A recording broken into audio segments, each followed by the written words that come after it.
Il était chef de maquis à Céreste. Voilà, René Char s'est engagé à la fin de l'année 1942, il me semble. Et il a été un capitaine très apprécié. Le capitaine Alexandre, c'était son nom de guerre. Très apprécié de ses compagnons de maquis, qui lui rappelaient d'ailleurs pour beaucoup les transparents avec lesquels il avait grandi. Donc, il faut évidemment lire les feuillets d'hypnose, qui sont des fragments qui ont été écrits durant cette période. René Char a refusé de publier sous l'occupation, mais il a évidemment continué d'écrire sa voix d'encre, comme il disait, et donc ces très beaux aphorismes ont été publiés par Gallimard à la fin de la guerre. Voilà. Oui, d'ailleurs, saluons au passage l'attitude d'une justesse incroyable, remarquable de René Char, en fait, pendant l'occupation. Cette attitude d'une justesse remarquable pendant l'occupation est doublée d'une attitude tout aussi juste à la Libération, puisqu'il a refusé de prendre part à la curée, entre guillemets, hein. Voilà, enfin, on le sait cela, et donc il s'est vraiment mis à la distance. On ne prolonge pas un climat exceptionnel, il a écrit. Voilà. Il a refusé de participer aux tribunaux de guerre. Voilà. Donc il y a quelque chose, quand on parle de l'immense poète, il y a aussi un très grand homme de ce point de vue-là. C'est-à-dire que les attitudes aussi justes sont rares, hein. Il y a eu tellement de méprise, d'aveuglement, etc. Donc là, c'est tout à fait exceptionnel.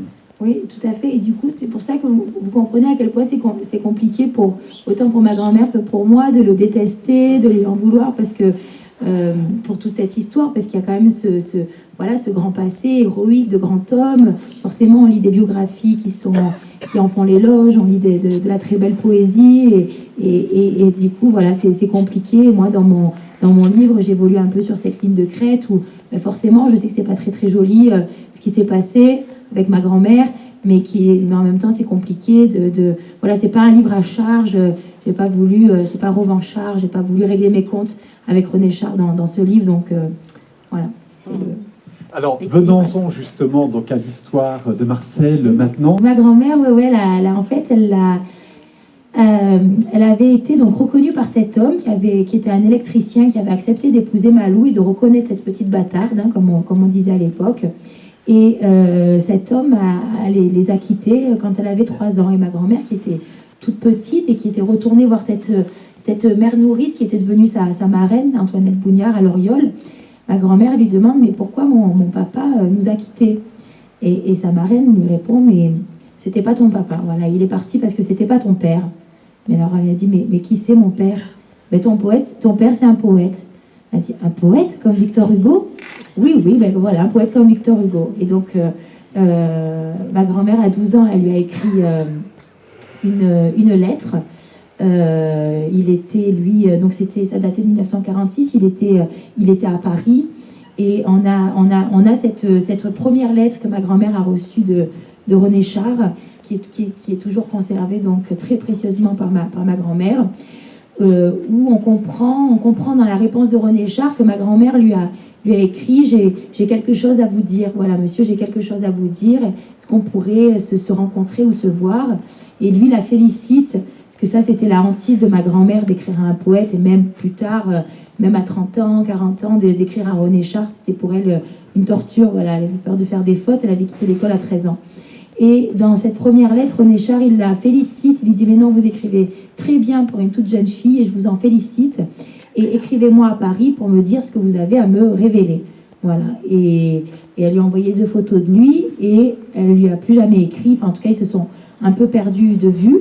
Ça en est resté là. Puis ma grand-mère, évidemment, elle a été absorbée par la vie, les enfants, le mariage. Et c'est à 28 ans qu'elle a osé, qu'elle a eu envie de le rencontrer. Et elle s'est présentée au portail, elle a sonné la clochette, et c'est ce que je vous ai raconté au début. Voilà, elle a vu son père s'avancer dans l'allée, père qu'elle n'avait jamais rencontré, qui lui était déjà très imposant, parce que tout ça c'est dans les années 60, donc il y avait déjà eu la résistance, mais voilà, René Char c'était déjà une pointure, et il n'aimait pas être importuné. En plus, René Char, on ne se présentait pas chez René Char sans avoir été invité, annoncé, donc il était arrivé dans cette allée les sourcils froncés, Et c'est là qu'elle lui a dit je suis Marcel, tout simplement.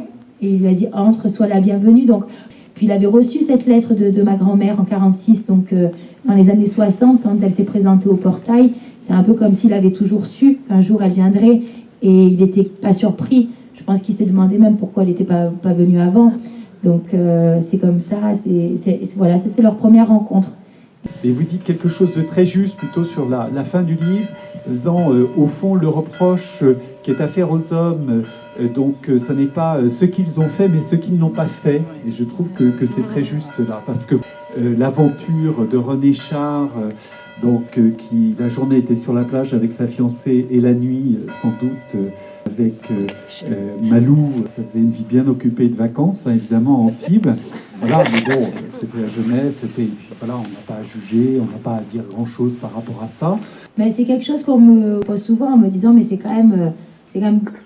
a quand même une contradiction là, entre le grand homme, le grand résistant, et la lâcheté un petit peu apparente de cette non-reconnaissance de sa fille. Alors, on m'interroge souvent, et puis c'est ma grand-mère hier qui l'a dit, en fait, si moi je suis pas dans cette posture un peu de règlement de compte, c'est qu'elle-même, elle ne l'est pas, ma grand-mère. Voilà, donc comme celle qui m'a raconté toute cette histoire, et qu'elle continue d'aimer, d'admirer son père, je suis un peu dans la même démarche qu'elle. Alors les gens, quand ils lui disent ça, elle leur dit, mais monsieur, dans la vie, on n'est pas tout noir ou tout blanc, hein, même quand on s'appelle René Char. Voilà, donc continue à le défendre, et je me suis dit que le plus simple, ça serait de raconter l'histoire, et je laisserai le lecteur juger. Voilà, donc vous êtes les juges, c'est à vous de vous faire votre propre opinion de ce que vous pensez de tout ça, c'est pas à moi de le faire.